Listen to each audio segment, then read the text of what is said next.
In this segment, let's go about understanding AIDS in context.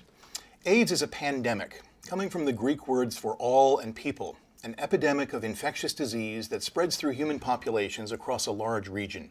For instance, multiple continents or even worldwide. A bit of history for context. 10,000 years ago, humans began to congregate in groups large enough to facilitate transmission of disease. In the Bible, in the book of Exodus, there's the plague on Egypt, sores that break into pustules.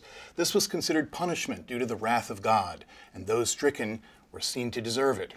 This idea of deserving this certainly persists into modern times. In the 2nd century, the Antonine plague of either smallpox or measles was brought back to the Roman Empire by troops returning from campaigns in the Near East. Total deaths there have been estimated at 5 million. Again in the 6th century, the plague of Justinian affected the Byzantine Empire, including its capital Constantinople. Nearly worldwide in scope, striking Central and South Asia, North Africa and Arabia, and many parts of Europe, the initial plague killed as much as 25% of the population of the Eastern Mediterranean. Again in the 14th century came the Black Death, the bubonic plague. Worldwide deaths estimated at 75 million, 25 to 50 million in Europe alone, and smaller waves of the bubonic plagues lasted into the 18th century. Again in the 16th century, smallpox and measles appeared. The first large-scale contacts between Europeans and native peoples of the American continents caused a drastic drop in population and the collapse of Native American cultures. These diseases crippled the Aztec and Inca civilizations in Central and South America. And then in the 19th century, the bubonic plague again, now rearing its head in China and India. This episode of bubonic plague spread into all inhabited continents and ultimately killed more than 12 million people in India and China alone. Then in the 20th century, closer to home, the Spanish flu epidemic of 1918-19 killed 50 to 100 million people worldwide in less than 2 years, 500,000 killed in the US alone, a figure approaching the incredible death toll of our Civil War. Yet AIDS has proved just as deadly. Take a look at this map, showing worldwide prevalence of AIDS. In the US, between 1980 and 2000, 440,000 people died, more than all who died in World War I and World War II combined. Since the epidemic began, an estimated 1,100,000 people in the United States have been diagnosed with AIDS. An estimated 17,000 people with an AIDS diagnosis died in 2009 alone. And over 600,000 people in the United States with an AIDS diagnosis have died since the epidemic began. AIDS ranks with the most deadly of the world's epidemics and plagues in sheer numbers of those affected. It's one of the defining realities of the late 20th century, and it continues to defy attempts to find a cure. It continues to kill. By 1985, more than 140 countries reported cases of AIDS. And since 1981, more than 20 million have died from AIDS, with 90% of new infections in Africa and Asia. 34 million are infected right now, 2.5 million newly infected in 2011. AIDS has become an international issue.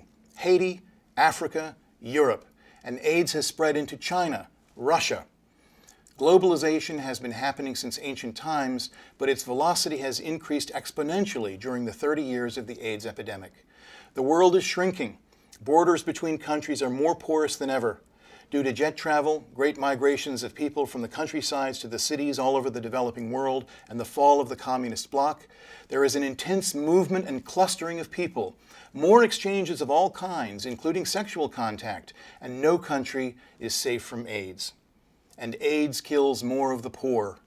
Look at this map, showing AIDS prevalence in GNP, and especially note the difference between African GNP and its AIDS problem. So what are our assumptions about disease and cure? Let's take a moment and think about the Enlightenment. During the Enlightenment, the 18th century, there was a fundamental shift in our understanding of the world. Gradually, this took place during the 17th and 18th centuries. The works of Newton and Locke, and Rousseau and Kant all suggest at one level or another that the world is a manageable place. The environment no longer should dictate the realities of man's existence. Though loosely understood, there are three central aspects to their work. 1, governments exist to meet the needs of people. 2, economic systems can be shaped to meet the needs of people. And 3, science and technology is a force for human betterment.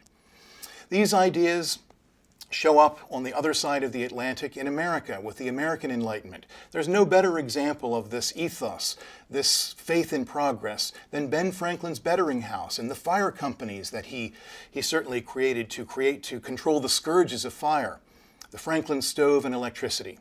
Think of Thomas Jefferson, the inventor, the liberal political thinker, and his belief that man's worst instincts can be controlled and society improved. All bespeak American belief in progress and reform for the good.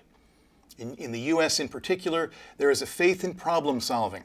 In the 20th century, victory in World War II with its seeming moral clarity, the great reforms of the 1960s, Lyndon Baines Johnson's war on poverty and Nixon's war on drugs are all good examples. Wars have conclusions. We assume successful conclusions, and they have specific endpoints when victory can be declared. Americans are unhappy with failure. The ravages of many infectious diseases have ended, or been mostly controlled, by the development of vaccines. For polio, Jonas Salk's vaccine in the 1950s, smallpox, rubella, pertussis, and measles, victory has been declared in the form of a vaccine. Vaccines are cheap, reliable, long-lasting, and without serious side effects. These vaccines are fabulous public health accomplishments. And an AIDS vaccine is the holy grail.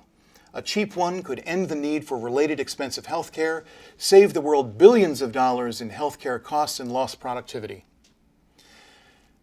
But AIDS mocks our pretensions to progress. In 1984, Margaret Heckler, a Reagan administration health official, called a press conference and announced that the virus had been identified and that a vaccine was but 2 years away. But the central reality was AIDS has eluded solution and there is no cure. Microbicides are under development. Even if a cure were found tomorrow, how could it be delivered to all affected in the developing world? David Ho, the developer of the most effective AIDS treatment, the triple cocktail, says that his children will not see the end of the epidemic. He says, "We've won a few battles, but most of the time HIV wins." Now, there are 5 million new cases per year and still no vaccine. One official calls it the tortoise and the hare. The tortoise never catches the hare, and there is no cure. Another expert states that scientists currently working on a solution to AIDS are not working on the frontiers of knowledge, but on the frontiers of ignorance. We can't win, he says, but we can mitigate. We have to.